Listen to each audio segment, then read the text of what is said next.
America से पाकिस्तान के दशकों पुराने संबंधों का जिक्र करते हुए पाकिस्तान की मध्यस्थता की भूमिका पर सवाल उठाए ईरान ने। पाकिस्तान अच्छा दोस्त है, पड़ोसी है, लेकिन एक बेहतर मध्यस्थ नहीं है, ये ईरान का ऑफिशियल स्टेटमेंट है। लेकिन युद्ध जिससे न सिर्फ खुद ईरान के आम लोगों को बल्कि पूरी दुनिया के कई देशों के निर्दोष लोगों को परेशानी से बचाना है, तो युद्ध तो खत्म करना जरूरी है। ऐसे में ईरान के विदेश मंत्री अब्बास अराक्ची अपना पक्ष रखने रविवार को एक बार फिर इस्लामाबाद पहुंचे। लेकिन अब यहां से वे कहां जा रहे हैं और वहां जाकर के उन्होंने क्या किया और इसका क्या परिणाम होगा, इस पर भी बात करेंगे। साथ ही आपको बताएंगे कि पाकिस्तान के आर्मी चीफ फील्ड मार्शल असीम मुनीर से उनकी मुलाकात के दौरान क्या कुछ हुआ। नमस्कार, मैं हूं आशीष त्रिपाठी आपके साथ। और 3 दिनों में ये अराक्ची का दूसरा पाकिस्तान दौरा माना जा रहा है और इससे पहले वो शुक्रवार रात को पाकिस्तान पहुंचे थे और शनिवार को शहबाज शरीफ से उन्होंने मुलाकात की और वहां के स्वयंभू फील्ड मार्शल आसिम मुनीर और वरिष्ठ अधिकारियों से मुलाकात की थी। इसके बाद वे ओमान चले गए।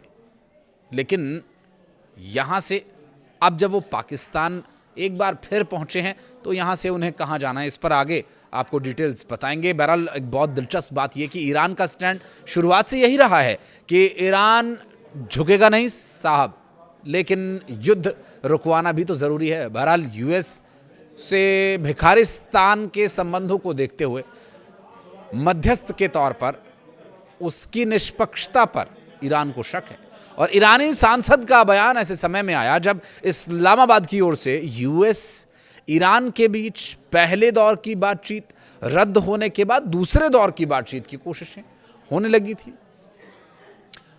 अब उन्हीं कोशिशों का परिणाम ये लग रहा है कि एक नई कूटनीतिक हलचल देखने को मिल रही है।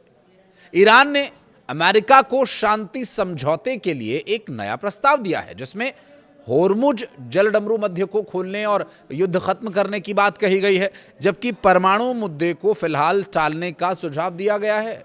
रिपोर्ट्स के मुताबिक ये प्रस्ताव पाकिस्तान के जरिए अमेरिका तक पहुंचाया गया। इसमें यह कहा गया कि पहले समुद्री नाकेबंदी हटाई जाए और युद्ध को लंबे समय के लिए रोका जाए या पूरी तरह से खत्म किया जाए। इसके बाद ही परमाणु कार्यक्रम पर बातचीत शुरू होगी। अब ये प्रस्ताव ऐसे समय में आया है जब दोनों देशों के बीच बातचीत पूरी तरह से ठप पड़ी हुई है। ईरानी नेतृत्व के अंदर भी इस बात पर सहमति नहीं बन पा रही कि अमेरिका की मांगों जैसे यूरेनियम एनरिचमेंट रोकना, स्टॉक खत्म करना, मिसाइलें सुपुर्द कर देना, सारे ब्लूप्रिंट्स दे देना, इन सब पर कितना समझौता हो सकता है और कितना जायज़ है। इस बीच अमेरिकी प्रेसिडेंट डोनाल्ड ट्रंप ने साफ संकेत दिया कि अभी भी नाकेबंदी हटाने के मूड में वो फिलहाल नहीं है। तो वहीं इस बीच फॉक्स न्यूज़ से बातचीत में उन्होंने कहा कि अगर ईरान तेल निर्यात नहीं कर पाएगा तो उसकी पाइपलाइन सिस्टम खुद ही अंदर से फट सकती है। ट्रंप सोमवार को अपनी राष्ट्रीय सुरक्षा टीम के साथ सिचुएशन रूम में बैठक कर रहे थे उससे बैठक करने वाले थे, माफ़ कीजिएगा। इसमें उस प्रस्ताव और आगे की रणनीति पर भी चर्चा होनी थी। पिछले कुछ दिनों में कूटनीतिक कोशिशें भी इसके दौरान तेज हुई हैं, जिसमें ईरान के विदेश मंत्री अब्बास अराक्ची ने इस्लामाबाद और ओमान में बातचीत की, लेकिन कोई ठोस नतीजा नहीं निकल पाया। इसके बाद वे रूस जाने की तैयारी में हैं। जी हाँ, रूस ही वो जगह है जो इस्लामाबाद से पाकिस्तान से वो जाने वाले हैं। और इस बीच डिटेल ये मिल रही है कि रूस, जो कि बहुत करीबी है ईरान के और बहुत करीबी से दोस्ती निभाता है, रूस अपने दोस्ती निभाने के मामलों में हमेशा अव्वल रहा है, चाहे वो भारत से हो या फिर ईरान से। लेकिन ये मुलाकात किस मायने में अहम मानी जाए, अगर इस ओर फोकस करें तो मुलाकात राष्ट्रपति व्लादिमीर पुतिन से हो सकती है। और एक एक्सियोस की रिपोर्ट के अनुसार अराक्ची ने पाकिस्तान, तुर्की, कतर और मिस्र जैसे देशों के मध्यस्थों को साफ कहा कि ईरान के अंदर ही अमेरिका की शर्तों पर मतभेद है, इसलिए नया प्रस्ताव पहले युद्ध और नाकेबंदी के मुद्दे को सुलझाने पर केंद्रित है।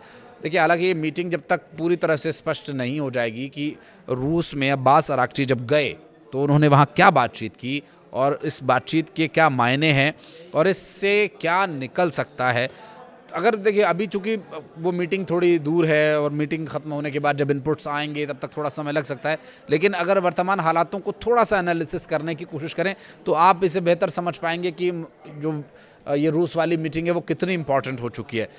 अभी पाकिस्तान के बारे में जो ईरान ने बोला, हमने आपको शुरू में बताया कि बिल्कुल भी भरोसेमंद व्यक्ति वो है नहीं, एक मध्यस्थ के तौर पर। दूसरी तरफ अमेरिका जो बार बार ये कह रहा है कि 3 दिन है तुम्हारे पास, 24 घंटे, तुम्हारे पास 48 घंटे हैं, अपना यूरेनियम दे दो, अपने परमाणु हथियार दे दो, अपने सारे हथियार दे दो, बिल्कुल न्यूट्रल हो जाओ, जो हम करें वही सही, ना खाता ना भाई। ये सारी बातें जब डोनाल्ड ट्रंप ने कही हैं तब ईरान ने बहुत गंभीर तरीके से इस पर प्रतिकार किया, जवाब दिया।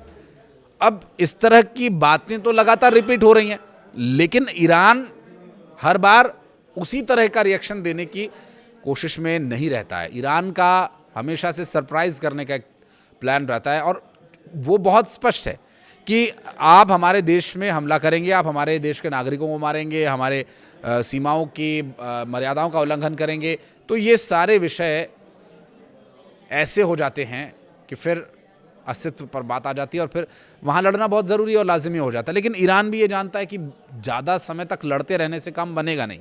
अब कोई ऐसी नस दबाई जाए जिससे डोनाल्ड ट्रंप ज़रूर इस बारे में सोच विचार करने को मजबूर हों कि आखिर ईरान से उन्होंने पंगा क्यों लिया और अगर लिया है तो इसे कैसे ख़त्म करना है। देखिए, इसका सिर्फ ईरान पर असर पड़ रहा है ऐसा नहीं है, पूरी दुनिया इसकी मार झेल रही है। भारत में भी इसके बहुत सारे इफ़ेक्ट्स देखने को मिल रहे हैं, उस पर बात कभी और। हालांकि व्हाइट हाउस ने इस प्रस्ताव पर कोई स्पष्ट रुख नहीं अपनाया है। ये दरअसल प्रवक्ता ओलिविया विल्स ने कहा कि अमेरिका मीडिया के जरिए बातचीत नहीं करेगा और कोई भी समझौता तभी होगा जब वे अमेरिकी हितों के अनुकूल होंगे। कुल मिलाकर ईरान का एक नया दांव बातचीत को आगे बढ़ाने की कोशिश जरूर है, लेकिन अमेरिका की सख्त रणनीति और नाकेबंदी के चलते ये देखना होगा कि क्या इससे कोई रास्ता निकल पाता है या टकराव और बढ़ सकता है। अब इस बात का अंदाज़ा आपको इस बात से हो जाएगा कि ट्रंप ये कह रहे हैं कि ईरान के पास युद्ध खत्म करने के लिए, सीज़फायर पर सहमत होने के लिए सिर्फ 3 दिन बचे हैं, उसकी तेल की पाइपलाइन ब्लास्ट हो जाएगी। फॉक्स न्यूज़ को दिए अपने इंटरव्यू में ट्रंप ने कहा कि अगर ईरान तेल का निर्यात नहीं कर पाता है तो पाइपलाइन में दबाव बढ़ेगा और ऐसा होगा तो तेल के जहाज़ों या स्टोरेज टैंक्स में भेजने का रास्ता जो पहले से ही बंद है वो कैसे मुमकिन हो पाएगा, उस पर नाकेबंदी लगाई गई है।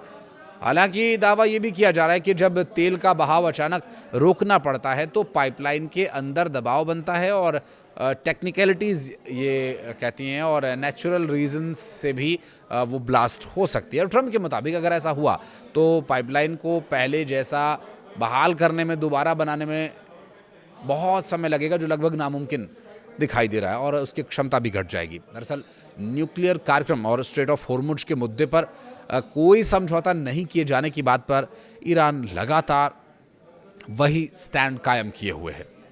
ईरान की सरकारी मीडिया के मुताबिक ये संदेश पाकिस्तान के जरिए अमेरिका तक पहुंचाया गया है और ईरान ने इन दोनों मुद्दों को अपने रेडलाइन बताया है। कहा है कि इस पर किसी भी तरह का समझौता संभव नहीं है। साथ ही ये भी साफ किया कि अब आगे स्थिति क्या होगी, अब देखने का विषय ये भी होगा, क्योंकि समझौता अगर संभव नहीं है तो समझौता फिर नहीं हो पाएगा। ईरान झुकेगा नहीं और अमेरिका बाज नहीं आएगा, तो परिणाम क्या होगा? रूस इसमें एक बहुत बड़ी भूमिका निभाने वाला है। यकीन मानिए, रूस कुछ ना कुछ ऐसा कैप्सूल ईरान को ज़रूर देगा जिसका इस्तेमाल कर ईरान या तो अमेरिका को नेगोशिएट वाले मोड में लाने पर मजबूर कर देगा, या फिर ये जो युद्ध चल रहा है ना, ये फिर और भयंकर और भयानक और भीषण हो सकता है। आपको क्या लगता है इस बारे में, या आपकी जो आइडल सिचुएशन आप देखते हैं क्या होनी चाहिए, इस पर कुछ कहना चाहे तो कमेंट सेक्शन में ज़रूर बताइएगा। और वीडियो को यहाँ तक देखने के लिए बहुत बहुत धन्यवाद।